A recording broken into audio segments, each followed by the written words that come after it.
সিঙ্গাপুরে বসে বাংলাদেশে হামলার পরিকল্পনা, টার্গেট বিজিবি, র্যাব, নেভি ও সংসদ সদস্য, গণমাধ্যম। ৮ বাংলাদেশি আটক, ফেরত পাঠানো আরো ৫ জনকে আটক করা হলো ঢাকায়। ৭১ মানবতা বিরোধী অপরাধে কিশোরগঞ্জের শামসুদ্দিন সহ ৪ জনের ফাঁসির আদেশ, ১ জনের আমৃত্যু কারাদণ্ড। নিজামীর রায় পুনর্বিবেচনার আপিলের আদেশ ৫ই মে। অধ্যাপক রেজাউল করিম হত্যার প্রতিবাদে রাজশাহী বিশ্ববিদ্যালয়ে মহাসমাবেশ, যোগ দিয়েছেন বিভিন্ন পাবলিক বিশ্ববিদ্যালয়ের শিক্ষকরা।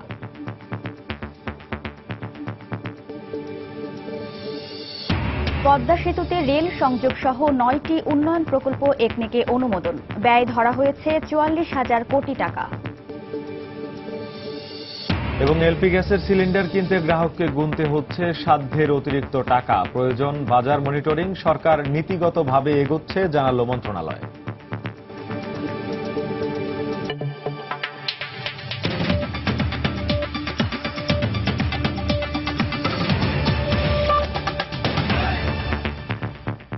বাংলার সময়ের সঙ্গে আছি আমি ওয়াহিদা স্বপ্না এবং আমি শেখ জায়। সিঙ্গাপুরে বসে বাংলাদেশে জঙ্গি হামলা চালানোর পরিকল্পনার অভিযোগে ৮ বাংলাদেশি নাগরিককে আটক করার কথা জানিয়েছে দেশটির স্বরাষ্ট্র মন্ত্রণালয়। এদিকে ঢাকা মেট্রোপলিটন পুলিশ ডিএমপি বলছে এ ব্যাপারে কোনো তথ্য নেই তাদের কাছে। তবে জঙ্গিবাদের সঙ্গে যুক্ত থাকার অভিযোগে সিঙ্গাপুর থেকে ফেরত পাঠানো ৫ বাংলাদেশি নাগরিককে আটক করেছে তারা। বিকেলে ডিএমপির অতিরিক্ত কমিশনার মনিরুল ইসলাম কথা জানান। তিনি আরও জানান, আগামীকাল তাদের আদালতে পাঠিয়ে রিমান্ড আবেদন করা হবে। খান মোহাম্মদ রুমেলের রিপোর্ট। সিঙ্গাপুরে বসে বাংলাদেশে জঙ্গি হামলা চালানোর পরিকল্পনার অভিযোগে অভ্যন্তরীণ নিরাপত্তা আইনে ৮ বাংলাদেশি নাগরিককে আটক করার কথা জানিয়েছে দেশটির স্বরাষ্ট্র মন্ত্রণালয়। গেল মাসের কোনো এক সময় তাদের আটক করা হলেও সম্প্রতি জিজ্ঞাসাবাদে বাংলাদেশে জঙ্গি হামলা চালানোর পরিকল্পনার কথা তারা স্বীকার করেছে বলে দাবি সিঙ্গাপুর স্বরাষ্ট্র মন্ত্রণালয়ের। সিঙ্গাপুরে শ্রমিক হিসেবে কাজ করা ওই ব্যক্তিরা জঙ্গি হামলার জন্য তহবিল সংগ্রহ করেছিল বলেও দাবি করা হয় দেশটির পক্ষ থেকে।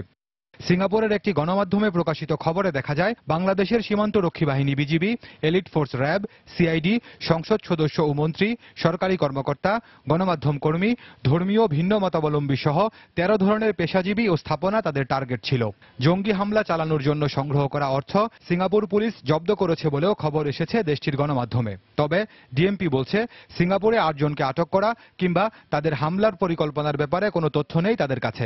এখন পর্যন্ত ওইরকম সুনির্দিষ্ট তথ্য পাইনি যে তারা বাংলাদেশে কিংবা সিঙ্গাপুরে কোনো জঙ্গি কর্মকাণ্ড, নাশকতামূলক কর্মকাণ্ড ঘটানোর প্রস্তুতি নিচ্ছিল, এটি আমরা পাইনি। তবে পুলিশ বলছে ২ থেকে ৩ দিন আগে দেশে সিঙ্গাপুর থেকে ফেরত আসা ৫ জনকে রাজধানীর বিভিন্ন স্থান থেকে আটক করেছেন তারা। আটককৃতরা জেএমবি কিংবা আনসারুল্লাহ বাংলা টিমের সদস্য হতে পারে বলে দাবি পুলিশের। এই ৫ জনকে আমরা অবজারভেশনে রেখে আজকে আসলে গ্রেপ্তার করেছি।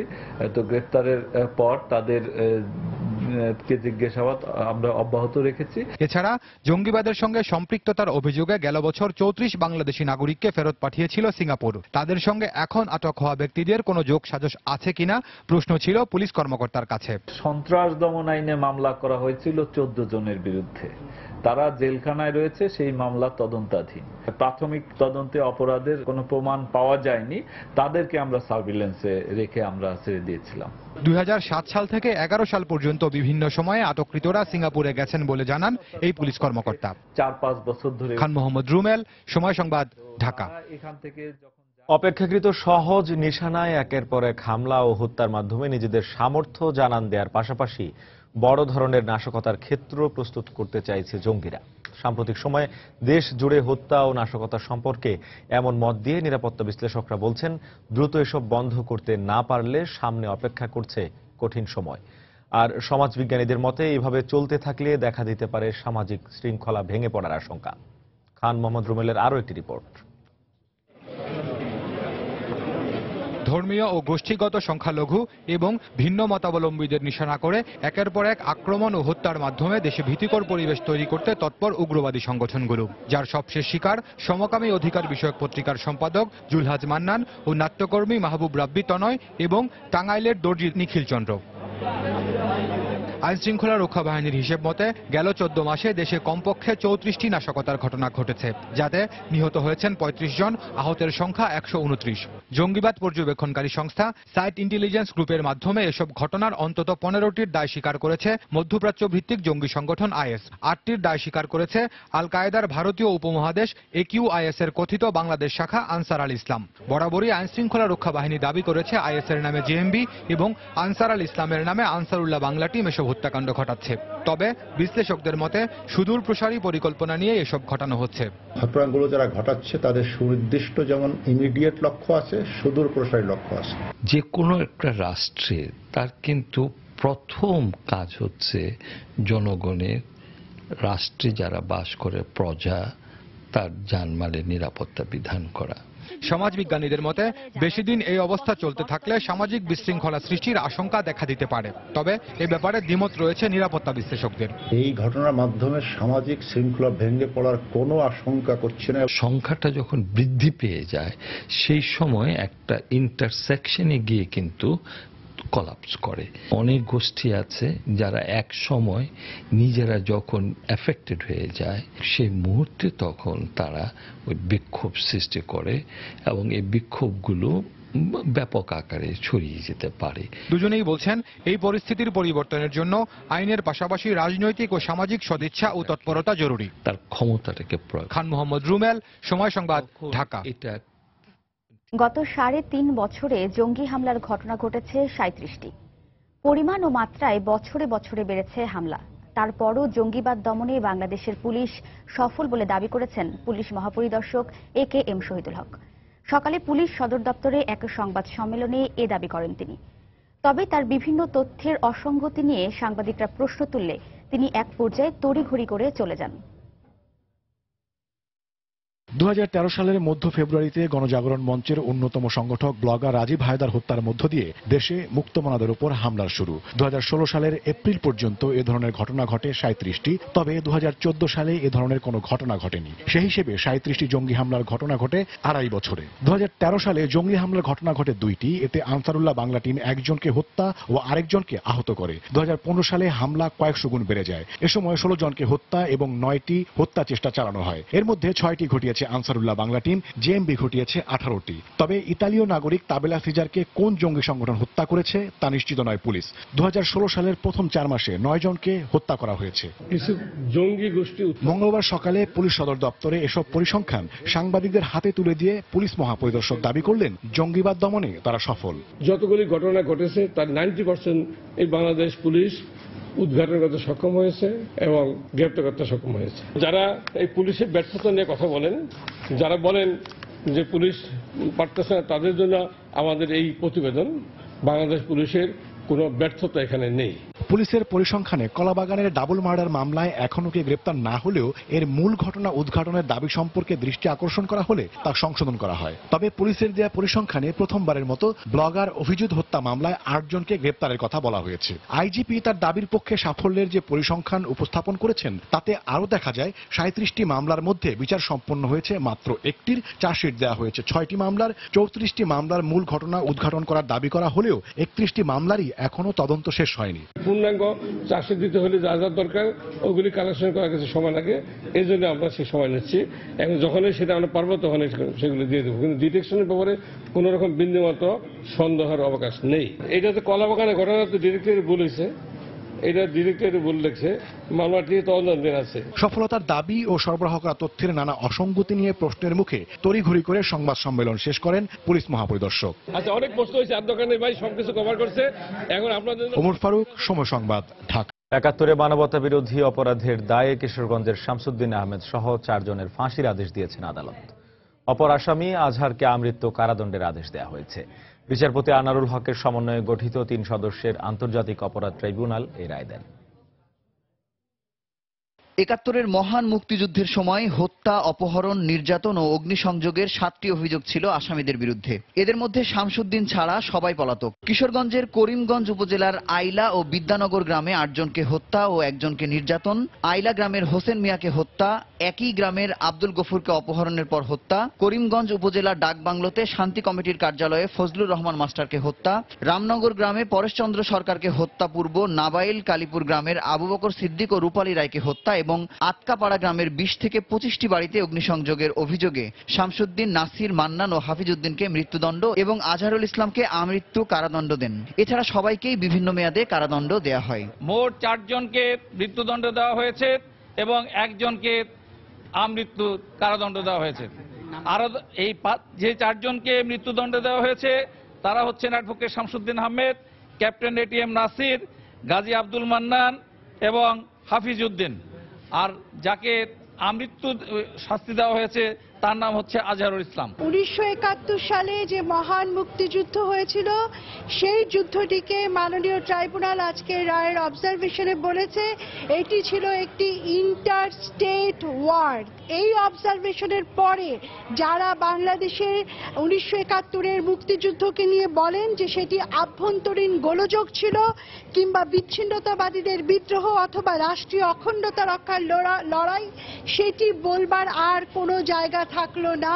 তবে ন্যায় বিচার পাননি দাবি করে আপিল করার কথা জানিয়েছেন আসামি পক্ষের আইনজীবীরা। আজকে যে রায় প্রচার করেছে সেই রায়ে আমরা ক্ষুব্ধ হয়েছি এবং মনে করি আসামি শামসুদ্দিন ন্যায় বিচার পান নাই। তাকে রাজনৈতিক প্রতিহিংসা পরায়ণবশত প্রসিকিউশনের শিকারু সাক্ষীর মাধ্যমে আজকে সাজা প্রদান করা হয়েছে। এই মামলাটি নিয়ে মানবতা বিরোধী অপরাধের 23টি মামলার নিষ্পত্তি করল ট্রাইব্যুনাল, যাতে সাজা পেয়েছে 31 জন অপরাধী। মুজাহিদ শুভ, সময় সংবাদ, ঢাকা। এদিকে রায়ে সন্তোষ প্রকাশ করেছেন কিশোরগঞ্জের মুক্তিযোদ্ধা ও সাধারণ মানুষ। রায় ঘোষণার পর বিজয় মিছিল বের করে বিভিন্ন সংগঠন। এ সময় মিষ্টি বিতরণ করেন তারা। পাশাপাশি পলাতক আসামিদের দ্রুত গ্রেপ্তার করে রায় কার্যকরের দাবি জানিয়েছেন শহীদ পরিবারের সদস্যরা। 4 জন পলাতক আছে। আমি আশা করব আইন শৃঙ্খলা বাহিনীর কাছে অতি সত্বর এদেরকে গ্রেপ্তার করে বিচারের আওতাধীন আনিয়ে বিচার করা হোক। আন্তর্জাতিক অপরাধ ট্রাইব্যুনালের মাধ্যমে যে ফাঁসির রায় হয়েছে তাতে এই জেলার সকল মুক্তিযোদ্ধারা, কিশোরগঞ্জবাসী আমরা সকলে আজ আনন্দিত, উদ্বেলিত। আমরা যে আশা করেছিলাম তাদের ফাঁসি, এই সর্বোচ্চ শাস্তি তাদের হয়েছে, এটি তাদের প্রাপ্য। মৃত্যুদণ্ডের রায় পুনর্বিবেচনার চেয়ে জামায়াতের আমির মতিউর রহমান নিজামীর আবেদনের রায় দেওয়া হবে আগামী বৃহস্পতিবার। আজ উভয় পক্ষের শুনানি শেষে প্রধান বিচারপতি এস.কে. সিনহার নেতৃত্বে আপিল বিভাগের 4 সদস্যের বেঞ্চ এই দিন ধার্য করেন। রাষ্ট্রপক্ষের প্রত্যাশা রিভিউয়ে নিজামীর মৃত্যুদণ্ড বহাল থাকবে। আসামি পক্ষ মনে করেন খালাস পাবেন নিজামী। আফজাল হোসেনের রিপোর্ট। মানবতাবিরোধী অপরাধের দায়ে গত 6 জানুয়ারি জামায়াতের আমির মতিউর রহমান নিজামীর মৃত্যুদণ্ডের সাজা বহাল রেখে সংক্ষিপ্ত রায় দেন আপিল বিভাগ। এর 3 মাসের মাথায় পূর্ণাঙ্গ রায় প্রকাশ পেলে রায় পুনর্বিবেচনা আবেদন করেন নিজামী। মঙ্গলবার সকাল 9:30টায় শুরু হয় রিভিউ শুনানি। শুনানিতে খালাস চেয়ে প্রায় 1.5 ঘন্টা যুক্তিতর্ক উপস্থাপন করেন আসামিপক্ষ, আর সাজা বহালের পক্ষে 1 ঘন্টার মতো শুনানি করেন রাষ্ট্রপক্ষ। উভয় পক্ষের শুনানি শেষ হলে আগামী বৃহস্পতিবার রায়ের দিন ধার্য করেন আপিল বিভাগ। রাষ্ট্রপক্ষের প্রত্যাশা রিভিউয়ের রায়েও নিজামীর মৃত্যুদণ্ড বহাল থাকবে। যথেষ্ট তথ্যপত্রের ভিত্তিতেই মতিউর রহমান নিজামীকে মৃত্যুদণ্ড প্রদান করা হয়েছে 3টি চার্জে। মৌখিক সাক্ষী, দালিলিক সাক্ষী সব বিবেচনা করেছেন। বিবেচনা করেই তারা ট্রাইব্যুনালের রায়টাকে বহাল রেখেছেন। সুতরাং এই রায়কে পুনর্বিবেচনা করার কোনো প্রয়োজন নাই এবং কোনো অবকাশও নাই। শুনানিতে প্রধান বিচারপতি বলেন, বিচারের নামে তামাশা নয়, যুদ্ধাপরাধীর বিচার করা হচ্ছে আন্তর্জাতিক মান বজায় রেখে। প্রধান বিচারপতি বলেছেন যে না, আমরা সমস্ত সাক্ষী, তথ্য উপাত্ত এগুলো দেখেই এই বিচার করছি এবং এই বিচারকে কোনো মত নেই মকারি বলা যাবে না। 195। এদিকে আসামিপক্ষ মনে করেন রিভিউয়ে খালাস পাবেন নিজামী। 3টা অভিযোগ থেকে শেষে মুক্তি পাওয়ার যোগ্য এবং প্রসিকিউশনের কেস যদি বিশ্বাস করা হয় পরোক্ষভাবে যদি যুক্ত থাকে তার জন্য তাকে মৃত্যুদণ্ড হতে পারে।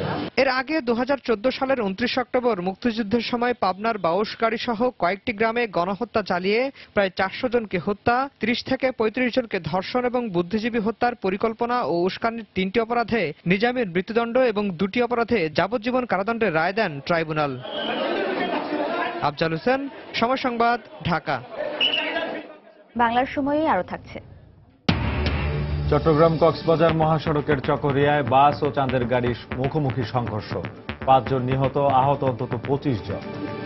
চীন সরকারের আর্থিক সহায়তায় প্রায় 35,000 কোটি টাকা ব্যয়ে পদ্মা সেতু রেল সংযোগ স্থাপন প্রকল্পের অনুমোদন দিয়েছে একনেক।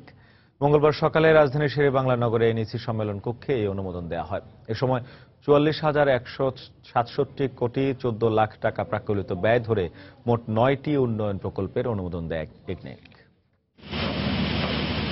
নিজস্ব অর্থায়নে পদ্মার বুকে দেশের দীর্ঘতম সেতু নির্মাণের কাজ চলছে বেশ জোরে সোরেই। 2018 সালের ডিসেম্বরেই শেষ হওয়ার কথা রেল ও সড়ক চলাচলের সুযোগ রেখে নির্মাণাধীন এ সেতু। নির্ধারিত সময়ে সড়কের পাশাপাশি রেল যোগাযোগও নিশ্চিত করতে চায় সরকার। আর তাই চীন সরকারের কাছে G2G পদ্ধতিতে 2% সুদে নেয়া 24,749 কোটি টাকার আর্থিক সহায়তায় প্রায় 35,000 কোটি টাকা ব্যয়ে পদ্মা সেতুর 2 পাশে রেল সংযোগ স্থাপন প্রকল্পের অনুমোদন দিয়েছে একনেক। বৈঠক শেষে পরিকল্পনা মন্ত্রী সাংবাদিকদের জানান, নতুন রেল লাইন স্থাপনের কারণে প্রকল্পের ব্যয় কিছুটা বেড়েছে। এ প্রকল্প বাস্তবায়নের মেয়াদ ধরা হয়েছে 2022 সালের ডিসেম্বর পর্যন্ত। 2018 সালের মাঝে ট্রেনও চলবে একই সময় এবং আমাদের উপরে যানবাহনও চলবে একই সময়। মোট 172 কিলোমিটার রেলওয়ে লাইন তৈরি করব। 34,988 কোটি টাকার মাঝে 10,239 কোটি টাকা হবে সরকারের, আর 24,749 কোটি টাকা হবে আমাদের প্রকল্প সাহায্য। চায়না রেলওয়ে কাজ করবে, আমরা টাকা পেমেন্ট করব। এটা 20 বছরের রিপেমেন্ট, 2% মতো আমাদের ইন্টারেস্ট রেট আসবে। এছাড়াও মঙ্গলবারের একনেক সভায় 6,250 কোটি টাকা ব্যয়ে ঢাকা খুলনা মহাসড়ক নির্মাণ প্রকল্পেরও অনুমোদন দেওয়া হয়। মন্ত্রী জানান, জমি অধিগ্রহণের খরচ বাড়ায় অন্যান্য মহাসড়ক নির্মাণ প্রকল্পের চেয়ে ঢাকা খুলনা 4 লেন মহাসড়ক প্রকল্পের ব্যয় বেড়েছে। সবচাইতে জায়গা জমির দাম বেশি হলো বাংলাদেশে। পুরো জমিটাই কিনতে হবে। শুধু জমির কারণেই দাম বাড়তেছে, শুধু জমির কারণে। এ সময় পয়েন্ট টু পয়েন্ট ভিত্তিতে মার্চ মাসের 5.65 থেকে সাধারণ মূল্যস্ফীতি কিছুটা কমে এপ্রিলে 5.61 ভাগে দাঁড়িয়েছে বলেও জানান তিনি। মুস্তাফা মাহবুব, সময় সংবাদ, ঢাকা। সমুদ্র উপকূলীয় ফেনীর সোনাগাজী ও চট্টগ্রামের মিরসরাইয়ের চরাঞ্চলে গড়ে উঠছে সম্ভাবনার বাংলাদেশ। সেখানে পর্যায়ক্রমে নির্মাণ কাজ শুরু হয়েছে প্রায় 35,000 একর জমির ওপর দেশের সবচেয়ে বড় অর্থনৈতিক অঞ্চল। সংশ্লিষ্টরা বলছেন, এই অর্থনৈতিক অঞ্চল পূর্ণাঙ্গ রূপ নিলে কর্মক্ষেত্র সৃষ্টি হবে 10 লাখেরও বেশি মানুষের। বিস্তারিত জানাচ্ছেন বক্তিয়ার মুন্না, ক্যামেরায় ছিলেন জুলহাস তালুকদার। বাংলাদেশ অর্থনৈতিক অঞ্চল কর্তৃপক্ষ জানায়, চট্টগ্রামের মিরসরাই ও ফেনীর সোনাগাজীর প্রায় 35,000 একরের উপর গড়ে উঠেছে দেশের সর্ববৃহৎ পরিকল্পিত বহুমুখী অর্থনৈতিক অঞ্চল।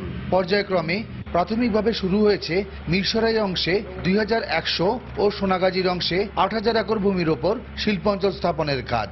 প্রথম দফায় 148 কোটি টাকা ব্যয় ভূমি উন্নয়ন, সীমানা প্রাচীর, সংযোগ সড়ক, পানি ও বিদ্যুৎ লাইন স্থাপন সহ বেড়িবাঁধের কাজ শেষ হলেই চলতি বছরের ডিসেম্বরে আহ্বান করা হবে শিল্প প্লট বরাদ্দের আবেদন। 10 বছরের মধ্যে এই শিল্প অঞ্চল সম্পন্ন হলে কর্মসংস্থানের সুযোগ হবে 10 লাখেরও বেশি লোকের। মিরসরাই যায় হাট বাজার করতে হয়, অনেক দূরান্ত এলাকা। যদি আমাদের এখানে রাস্তাঘাট হয়, ইকোনমিক জোন হয়, তাহলে আমরা অনেক উপকৃত হব। এই অঞ্চলের যুবকেরা বেকারত্বটা গুছাই যাবে, আমরা আর্থিকভাবে সফলতা অর্জন করব। আমাদের এই এলাকার নারীরা কোনো কাজ করতেও পারে না। যদি এই শিল্প জোনটা হওয়ার পরে আমাদের এই এলাকার নারীরা কিছুটা কাজ করার সুযোগ পাবে। যারা চাকরি করবে এরা তো থাকতে হবে, খাইতে হবে। ইকোনমিক জোনের বাইরেও ব্যবসা প্রতিষ্ঠান গড়ে উঠবে স্ব-উদ্যোগে। সম্প্রতি উন্নয়ন কাজের অগ্রগতি দেখতে এসে প্রধানমন্ত্রীর কার্যালয়ের মুখ্য সচিব জানালেন আশার আলোর কথা। বাংলাদেশে 100টি ইকোনমিক জোন, তার এটি একটি, এবং এটি হবে বৃহত্তম। এখানে একটা বিশাল শহর তৈরি হবে, শিল্প শহর। শিল্পের সঙ্গে সম্পৃক্ত যত কিছুর প্রয়োজন, এখানে যারা কাজ করবে তাদের জন্য আবাসস্থল, বিনোদনের জায়গা, রাস্তাঘাট, হাসপাতাল, স্কুল, কলেজ সবই তৈরি হবে। যদিও লক্ষ্যমাত্রা নির্ধারণ করা আছে 10 বছরে এটাকে আমরা পূর্ণ উৎপাদনে নিয়ে যাব, কিন্তু তার আগেই আমরা উৎপাদনে নিয়ে যেতে পারবো পূর্ণমাত্রা, এই বিশ্বাস করি। গত 28 ফেব্রুয়ারি ভিডিও কনফারেন্সের মাধ্যমে প্রধানমন্ত্রী শেখ হাসিনা এই অর্থনৈতিক অঞ্চলের উন্নয়ন কাজের উদ্বোধন করেন। বখতিয়ার মুন্না, সময় সংবাদ, ফেনী।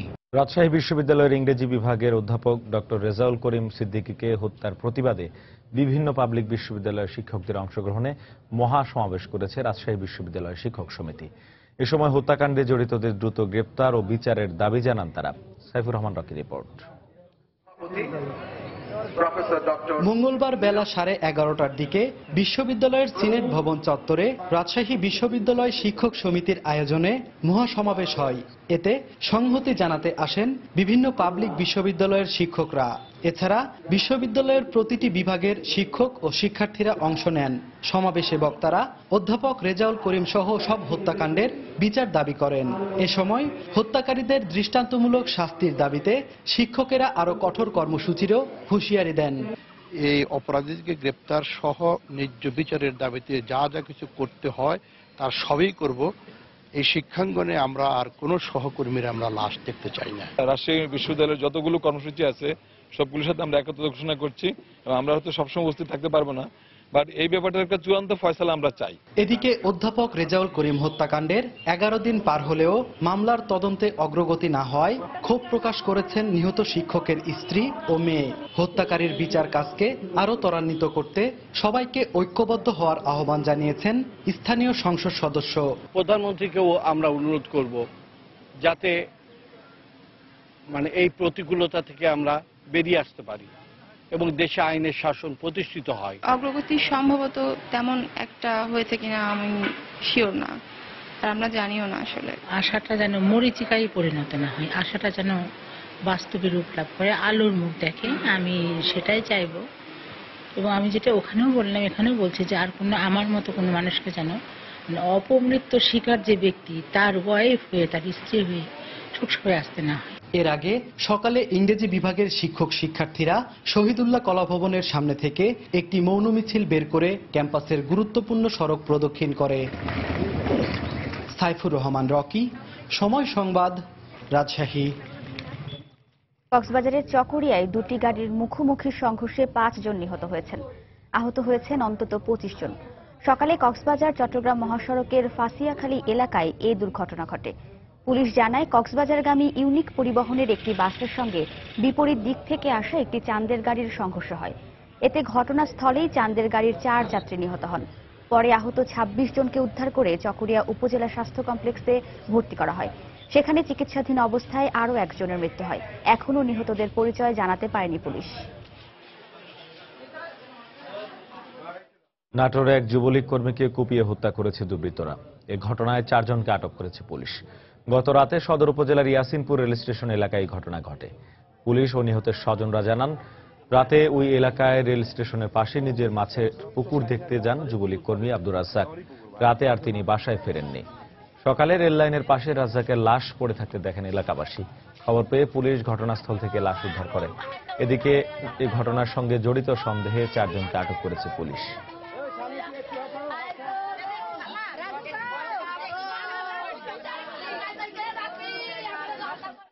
চার 5টা পুকুর আছে, নার্সারি আছে, অনেকটা গালি অনেক সময় এটি ঘোরা আসে, কে বা কারা এটি তাকে মারি ফেলাই দিয়ে রাইনের ধারে। সম্ভবত এখান থেকে মারি তাকে ওখানে কে বা কারা রাখছে এটা তো জানি না। তবে এলাকায় যে ঘটনা এরকম ঘটনাগুলো ঘটে, এই ঘটনাগুলো পরবর্তীতে না ঘটে সেক্ষেত্রে আমরা এলাকাবাসী হিসেবে শান্তি হোক, এই জিনিসটাই সরকারের কাছে আমরা দাবি। এই ঘটনার সাথে জড়িত সন্দেহে আপাতত 4 জনকে থানা হাতে পুলিশ হেফাজতে নেওয়া হয়েছে। তাদেরকে জিজ্ঞাসাবাদে আশা করি ঘটনার সত্যতা পাওয়া যাবে। চট্টগ্রামে চোরাই ল্যাপটপ, মোবাইল ফোন ও কম্পিউটারের যন্ত্রাংশ সহ 2 জনকে আটক করেছে গোয়েন্দা পুলিশ। ভোরে নগরীর বাকলিয়া এলাকা থেকে তাদের আটক করা হয়। পুলিশ জানায়, দীর্ঘদিন ধরে নগরীর বিভিন্ন মার্কেটে দোকানের গ্রিল কেটে গুরুত্বপূর্ণ মালামাল চুরি করে আসছিল সংঘবদ্ধ একটি চোর চক্র। গতকাল রাতে তারা নগরীর বাকুলিয়া এলাকায় অবস্থান করছে এমন সংবাদের ভিত্তিতে সেখানে অভিযান চালায় গোয়েন্দা পুলিশ। এ সময় জাহাঙ্গীর ও ওসমান নামে দুইজনকে আটক করা হয়। পরে তাদের দেয়া তথ্যানুযায়ী 8টি ল্যাপটপ, 15টি মোবাইল ফোন ও 2টি ট্যাব সহ কম্পিউটারের বেশ কিছু যন্ত্রাংশ উদ্ধার করা হয়। মামুনকে আমরা ধরতে পারি নাই, মামুনকে যদি আমরা ধরতে পারি আর আমরা পুরো গ্যাংটা ধরতে পারবো। এবং এই মালামালগুলো ওদের কাজ হলো আমরা চট্টগ্রাম মহানগরী এবং মহানগরের আশেপাশে যে মার্কেটগুলো আছে এই জায়গার গ্রিল কেটে এই ইলেকট্রিক মাল সহ স্বর্ণালঙ্কার ওরা নিয়ে জাহাঙ্গীর কাছে হ্যান্ড ওভার করে। যে জাহাঙ্গীর যেহেতু জাহাঙ্গীরের হাত কাটা, সে বিভিন্ন জায়গায় ডিস্ট্রিবিউশন করে। বাংলার সময় আরো থাকছে। চতুর্থ ধাপের নির্বাচনকে ঘিরে প্রার্থীদের প্রচারণায় মুখর দেশের 743টি ইউনিয়ন। নিরপেক্ষ নির্বাচন অনুষ্ঠানের সব ধরনের পদক্ষেপ নেওয়ার আশ্বাস কমিশন। জাতীয় সম্পদ গ্যাস পাইপলাইনের মাধ্যমে তা পাচ্ছেন 25 লাখ গ্রাহক, যা দেশের জনসংখ্যার মাত্র 7%। আর বাকিদের জন্য 2011-12 অর্থ বছরে বাজেটে দেয়া হয়েছিল বোতলজাত লিকুইড পেট্রোলিয়াম বা এলপি গ্যাস ব্যবহারের সুযোগ। 4 বছর পরে এখন এলপিজির চাহিদা 4 লাখ টন, তবে সরবরাহ রয়েছে মাত্র 1,80,000 টন। এ কারণে এলপি গ্যাসের জন্য গ্রাহককে গুনতে হচ্ছে সাধ্যের অতিরিক্ত দাম। শাতিলা শারমিনের রিপোর্ট, ক্যামেরায় ছিলেন ওমর ফারুক। সাংসারিক খরচের নিত্য তালিকার একটি বড় অংশই ব্যয় হয় জ্বালানি চাহিদা মেটাতে। আবার দিনকে দিন সেই ঘরে বাড়ছে সদস্য, ফলে আহারের প্রশ্নে শুধু বাড়ির গাছই নয়, শুকনো কাঠও গৃহস্থ কিনছেন বাজার থেকে। বিকল্প জ্বালানি হিসেবে সিলিন্ডারজাত গ্যাস ব্যবহার অপেক্ষাকৃত নির্ঝঞ্ঝাট হলেও এখানে বাদ সাধে এর ক্রয় মূল্য। গ্যাসের খরচা বেশি পড়ে, এই জন্য আমরা এইসব লাকড়ি পুরি 900 টাকায় কিনাই না, 950 বিক্রি করি। 6 সদস্যের একটি মধ্যবিত্ত সংসারে যেখানে প্রতি মাসে জ্বালানি কাঠের ব্যয় দাঁড়ায় 800 টাকা, এলপি গ্যাসে সেই অঙ্ক ছাড়িয়ে যায় 2000-এর ঘর। অন্যদিকে পাইপলাইনের গ্যাসে মাত্র 650 টাকায় চাহিদা পূরণ করেন দেশের সবচেয়ে অগ্রসর জনগোষ্ঠী। কিনে আনছি বস্তা দিয়ে এগুলা রান্না করতে হয়। সিলিন্ডার গ্যাসে আপনার একটা 1500 টাকা নেয়, কারণ সবসময় তো আর এটা আমাদের সম্ভব না। এই গ্যাসগুলি আমাদের ফ্যামিলি থেকে 15 দিন যায়। দেশের মোট জনসংখ্যার 93% মানুষ এখনো গৃহস্থালী রান্না বান্নায় জ্বালানি হিসেবে নির্ভর করে কাঠের উপরে। উচ্চ মধ্যবিত্ত এবং মধ্যবিত্তের মধ্যে যারা সিলিন্ডারজাত গ্যাস ব্যবহার করেন তাদের কাছে এখনো নিয়মিতভাবে এই পণ্যটি ক্রয় ক্ষমতার মধ্যে থাকছে না। এর জন্য প্রয়োজন বাজার মনিটরিং এর। সম্পদের যে সমবিতরণ হওয়া উচিত নাগরিকদের মধ্যে, সেটা তো হচ্ছে না, সরকার সেখানে ব্যর্থ হচ্ছে। এটার থেকে যদি আমরা রেন্ট উঠিয়ে আমরা যদি সাবসিডি দেই এলপিজিতে, ক্রস সাবসিডির মাধ্যমে এটা করা সম্ভব। বিতরণ সংশ্লিষ্টরা স্বীকার করছেন 200 টাকা পর্যন্ত বেশি দামে বিক্রির বিষয়টি। আবার আমদানিকারকদের অজুহাত একেবারেই ভিন্ন। 12 কেজি সিলিন্ডারের দাম 1650 টাকা থেকে 1700 টাকা এরকম, শুধু সিলিন্ডার। তার সাথে রিফিল 950 টাকা, প্রায় 2800-2900 টাকার মতো পড়ে যায়। পাইপলাইন গ্যাসটা অনেক সস্তায় দেওয়া হচ্ছে, এই জন্য মনে হচ্ছে এটা 3 গুণ। আসলে পাইপলাইন গ্যাসটা যেটা আমাদের আন্তর্জাতিক কোনো স্ট্যান্ডার্ডের সাথে না, এটা অনেক ভর্তুকি দিয়ে অল্প কিছু জনগণকে সুবিধাটা সরকার দিচ্ছে। এদিকে সিলিন্ডারের বাজারে স্থিতি অবস্থা আনতে সরকারও নীতিগতভাবে এগোচ্ছে বলে জানিয়েছে মন্ত্রণালয়। কিভাবে আমরা মূল্য নির্ধারণ রাখবো, কিভাবে রেগুলেট করবে, কে রেগুলেট করবে, সিলিন্ডারগুলি রেগুলেট করবে কে, এবং এই সিলিন্ডারগুলো মার্কেটিং করব কিভাবে। আশা ছিল গত মাসে আসার, এখনো তো বসে আছি। শাতিলা শারমিন, সময় সংবাদ, ঢাকা। চতুর্থ ধাপের ইউনিয়ন পরিষদ নির্বাচনকে ঘিরে প্রার্থীদের প্রচারণায় মুখর দেশের 743টি ইউনিয়ন। এসব এলাকায় সরকার দলীয় প্রার্থীরা ফুরফুরে মেজাজে থাকলেও সুষ্ঠু নির্বাচন নিয়ে শঙ্কিত বিএনপি ও স্বতন্ত্র প্রার্থীরা। তবে নিরপেক্ষ নির্বাচন অনুষ্ঠানে সব ধরনের পদক্ষেপ নেওয়ার আশ্বাস নির্বাচন সংশ্লিষ্ট কর্মকর্তাদের। জেলা প্রতিনিধিদের পাঠানো তথ্য ও ছবি নিয়ে ডেস্ক রিপোর্ট। আগামী 7 মে অনুষ্ঠিত হবে চতুর্থ দফায় ইউনিয়ন পরিষদ নির্বাচন। এই নির্বাচনকে কেন্দ্র করে পাবনার 15টি ইউনিয়নে এখন উৎসবের আমেজ। পোস্টারে পোস্টারে ছেয়ে গেছে প্রতিটি অলিগলি, পাড়া মহল্লা। সমর্থন আদায়ে ভোটারদের দ্বারে দ্বারে ঘুরছেন চেয়ারম্যান প্রার্থীরা। নিজেদের পক্ষে ভোট চেয়ে ভোটারদের দিচ্ছেন উন্নয়নের নানা প্রতিশ্রুতি। স্বাস্থ্য খাত, তারপর রাস্তাঘাট, কালভার্ট, মানুষের সর্বপ্রকার উন্নয়নের কাজ আমি ইনশাল্লাহ করে দেবো। জনগণের এত ভালোবাসা আমি পেয়েছি যে আর জনগণ আমাকে ভোটে জয়যুক্ত করবে, এটা আমি আশা রাখি। এদিকে ঢাকার নবাবগঞ্জ উপজেলার 14টি ইউনিয়ন পরিষদ নির্বাচনের প্রার্থীরাও নাওয়া খাওয়া বাদ দিয়ে ভোটারদের দ্বারে দ্বারে যাচ্ছেন। ভোটারদের মন জয়ে ভোট চেয়ে দিচ্ছেন নানা প্রতিশ্রুতি। তবে প্রতিশ্রুতির ফুলঝুরি নয়, সৎ ও যোগ্য প্রার্থীকেই নির্বাচিত করার কথা জানান ভোটাররা। জনগণের সার্বিক উন্নয়নের জন্য যে প্রার্থী এবং যারা কাজ করবেন ওনাদের পক্ষে আমাদের জনগণের স্বতঃস্ফূর্ত সমর্থন থাকবে। জনগণের সেবা করবে, গরিব ও মেহনতি মানুষের পাশে আসবে, তাকে সবসময় ভোট দিব।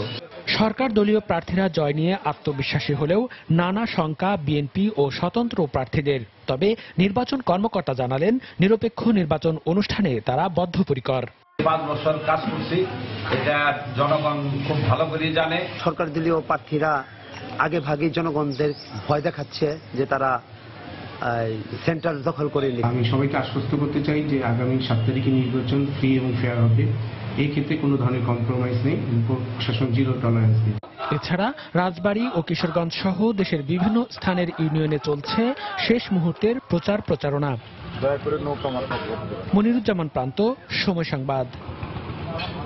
এদিকে চট্টগ্রামের রাউজানে ইউনিয়ন পরিষদ নির্বাচনের আগে ভিন্ন কৌশলে বড় ধরনের জয় তুলে নিয়েছে ক্ষমতাসীন আওয়ামী লীগ। এখানকার 14টি ইউনিয়নের মধ্যে 11টিতেই বিএনপি প্রার্থীর প্রস্তাবক এবং সমর্থক বিগড়ে যাওয়ায় আওয়ামী লীগের প্রার্থীরা বিনা প্রতিদ্বন্দ্বিতায় নির্বাচিত হয়েছেন। আর বিএনপির অভিযোগ, জোর করে এসব প্রার্থীকে নির্বাচন থেকে সরিয়ে দেওয়া হয়েছে। তবে পাশের হাটহাজারী উপজেলার 14টি ইউনিয়নে শেষ মুহূর্তে এসে জোরে সোরে চলছে নির্বাচনী প্রচারণা। বিস্তারিত জানাচ্ছেন কমল দে। চতুর্থ দফার ইউনিয়ন পরিষদ নির্বাচনে উত্তর চট্টগ্রামের 2টি উপজেলা হাটহাজারী এবং রাউজানের মোট 28টি ইউনিয়নে নির্বাচন হওয়ার কথা, কিন্তু এর মধ্যে রাউজান উপজেলার 14টি ইউনিয়নের মধ্যে 11টিতে চেয়ারম্যান পদে জয় নিশ্চিত করেছে আওয়ামী লীগের প্রার্থীরা। শেষ মুহূর্তে এসে 9টি চেয়ারম্যান পদে বিএনপির প্রার্থীদের মনোনয়নপত্রের প্রস্তাবক এবং সমর্থক হিসেবে স্বাক্ষরকারীরাই বিগড়ে যায়, আর 2টিতে প্রার্থীরা নিজেরাই মনোনয়নপত্র প্রত্যাহার করে নেয়। নমিনেশন ফোনের প্রস্তাব এবং সমর্থকরা এসে সউদ্যোগে সংশ্লিষ্ট রিটার্নিং অফিসারকে লিখিতভাবে জানিয়েছেন যে তারা তাদের প্রস্তাব এবং সমর্থক নয়। এমনকি তাদের স্বাক্ষর মিলানোর পরে দেখা গেছে যে প্রদত্ত স্বাক্ষরের সাথে তাদের স্বাক্ষরের মিল পাওয়া যায়নি। সেসব ক্ষেত্রে রিটার্নিংরা তাদের নমিনেশন বাতিল করেছেন। প্রার্থী না থাকায় রাউজানের নির্বাচনে তেমন কোনো আমেজ নেই বললে চলে, আর জোর করে তাদের প্রার্থীদের নির্বাচন থেকে সরিয়ে দেওয়া হয়েছে বলে বিএনপি অভিযোগ করলো। আওয়ামী লীগের দাবি ভিন্ন। প্রস্তাবক এবং সমর্থক এই দুজনকে জোর করে নিয়ে গিয়ে রিটার্নিং অফিসের সামনে নিয়ে আমরা প্রত্যাহার করে নিলাম। আমি বুঝতে উঠতে পারতেছি না, নির্বাচন নামে শুধু প্রহসন না, এটা কি হচ্ছে? এরা নিজেরাই তো এসে বলছে যে এই সিগনেচার আমার নয়, এটা জোর করে বলার তো কিছু নেই। রাউজানের পার্শ্ববর্তী হাটহাজারী চিত্র অবশ্য অন্যরকম। এখানে রাস্তার উপর গাছের ডালে ঝুলছে প্রার্থীদের পোস্টার এবং প্রতীক, সে সাথে শোভা পাচ্ছে নির্বাচনী প্রচারণার ক্যাম্প। প্রখর রোদ উপেক্ষা করে চলছে প্রার্থীদের প্রচারণা। এখানকার 14টি ইউনিয়নে চেয়ারম্যান পদে 79 জন, সাধারণ সদস্য পদে 528 জন এবং সংরক্ষিত সদস্য পদে 107 জন লড়ছেন।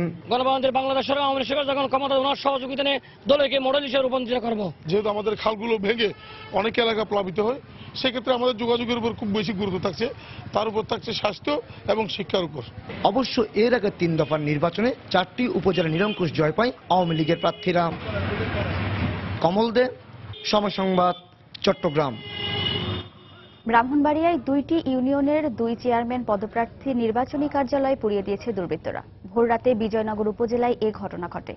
পুলিশ জানায়, ইছাপুর উত্তর ইউনিয়নের আওয়ামী লীগ চেয়ারম্যান পদপ্রার্থী আক্তার হোসেন এবং বুধন্তি ইউনিয়নের মোহাম্মদ জিতু মিয়ার নির্বাচনী কার্যালয়ে হামলা চালায় দুর্বৃত্তরা। এ সময় কার্যালয়ে থাকা ব্যানার ফেস্টুন পুড়িয়ে দেওয়া হয়। ভোটারদের ভয়ভীতি দেখানোর জন্য প্রতিপক্ষের লোকজন এই হামলা চালিয়েছে বলে অভিযোগ করেন আক্তার হোসেন। এ সময় ঘটনার সঙ্গে জড়িতদের বিরুদ্ধে আইনানুগ ব্যবস্থা নেওয়া হবে বলে জানিয়েছে পুলিশ।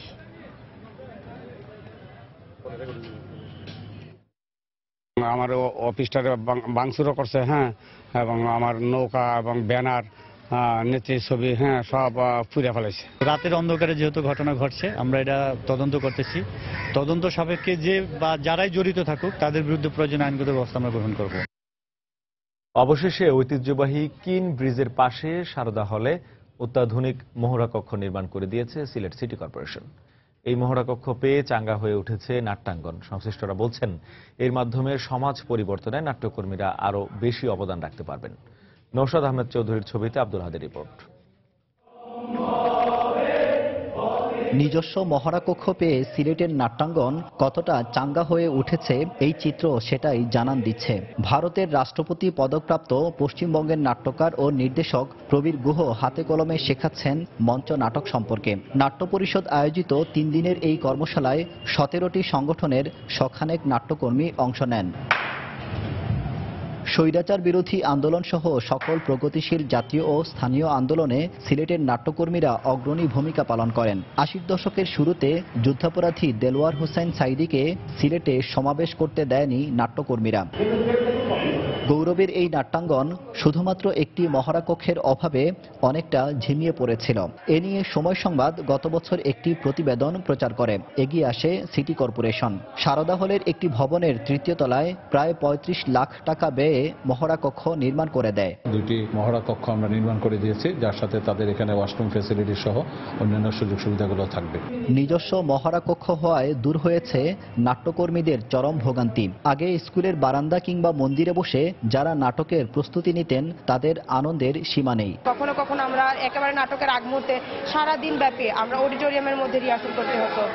এমন আছে কারো কারো বাসায় আমরা রিহার্সাল করেছি। মহড়াকক্ষ পাওয়ার সাথে সাথেই আমরা প্রথমেই একটা আন্তর্জাতিক মানের কর্মশালা করছি। এই ফার্স্ট একটা ওয়ার্কশপের মাধ্যমে আমি অনেক কিছু শিখতে পারলাম। বিশেষ করে আমাদের এত দিনের থিয়েটারের যেসব ধারণা ছিল সেই ধারণা অনেক চেঞ্জ হয়ে গেছে। নাট্যকর্মীদের জন্য নিজস্ব মহড়াকক্ষ দেখে অভিভূত ভারতের গুণী নাট্যকার প্রবীর গুহ। আমরা স্পেসের অভাবে রিহার্সাল করতে পারি না, রাস্তাঘাটে ছাদের উপর দাঁড়িয়ে রিহার্সাল করি।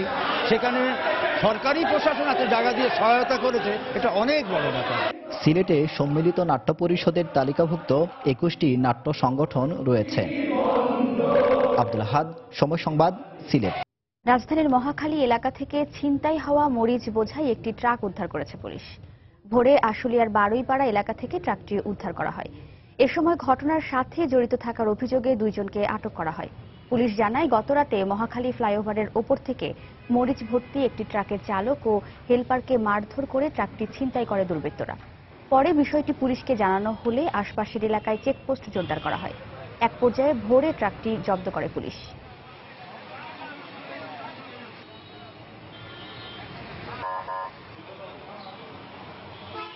টেকসই উন্নয়নের পূর্ব শর্ত হচ্ছে গণমাধ্যমের স্বাধীনতা। এই স্লোগানকে সামনে রেখে দেশের বিভিন্ন স্থানে পালিত হয়েছে বিশ্ব মুক্ত গণমাধ্যম দিবস। দুপুরে সিলেট প্রেস ক্লাবের উদ্যোগে এক আলোচনা সভার আয়োজন করা হয়। এ সময় বক্তারা সাগর রুনি হত্যাকাণ্ডের বিচার সহ কর্মক্ষেত্রে সাংবাদিকদের নিরাপত্তায় সরকারের সক্রিয় ভূমিকা কামনা করেন।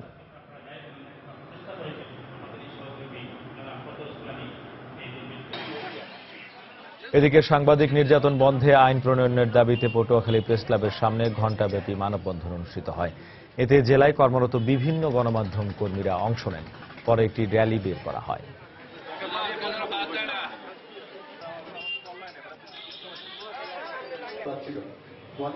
এছাড়া সাতক্ষীরা প্রেস ক্লাবের উদ্যোগে এক আলোচনা সভার আয়োজন করা হয়। এ সময় বক্তারা তথ্য প্রযুক্তি আইনের 57 ধারা বাতিল করে গণমাধ্যম কর্মীদের বাক স্বাধীনতার দাবি জানান।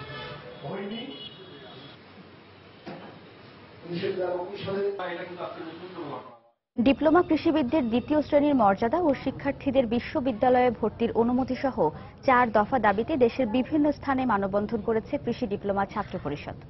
সকালে সিলেট কেন্দ্রীয় শহীদ মিনারের সামনে মানববন্ধন করে ডিপ্লোমা ইনস্টিটিউটের শিক্ষার্থীরা। ঘণ্টাব্যাপী এই কর্মসূচিতে ব্যানার ফেস্টুন সহ শতাধিক শিক্ষার্থী অংশ নেয়। এ সময় অবিলম্বে দাবি মেনে নেওয়ার জন্য সরকারের প্রতি আহ্বান জানানো হয়। আমি প্রধানমন্ত্রীর দৃষ্টি আকর্ষণ করে বলবো, একই দাবিতে নোয়াখালীতে মানববন্ধন করেন শিক্ষার্থীরা। সকাল 10টায় চৌমুহনী মাইজদি সড়কে এই কর্মসূচি পালন করা হয়। এতে বেগমগঞ্জ কৃষি ইনস্টিটিউটের শিক্ষার্থীরা অংশ নেয়।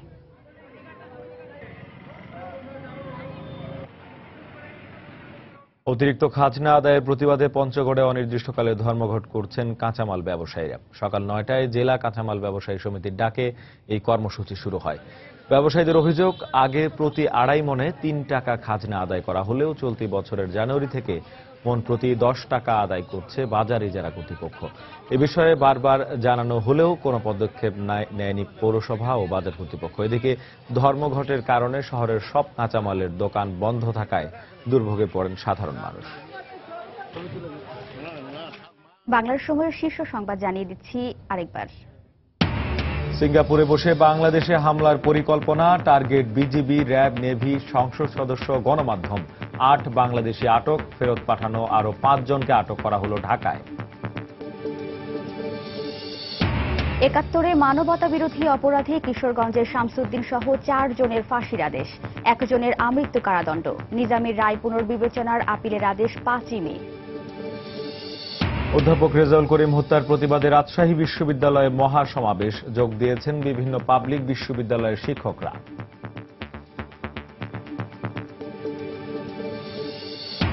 পদ্মা সেতুতে রেল সংযোগ সহ 9টি উন্নয়ন প্রকল্প একনেকে অনুমোদন, ব্যয় ধরা হয়েছে 44,000 কোটি টাকা। এবং এলপি গ্যাসের সিলিন্ডার কিনতে গ্রাহককে গুনতে হচ্ছে সাধ্যের অতিরিক্ত টাকা, প্রয়োজন বাজার মনিটরিং। সরকার নীতিগতভাবে এগোচ্ছে, জানালো মন্ত্রণালয়। এই ছিল বাংলার সময়। যে কোনো খবর পেতে ভিজিট করুন সময়নিউজ.tv। এছাড়া এই মাত্র পাওয়া খবর আপনার মোবাইলে পেতে SMS করুন *SN লিখে পাঠিয়ে দিন 16242 নম্বরে। সঙ্গে থাকুন সময়।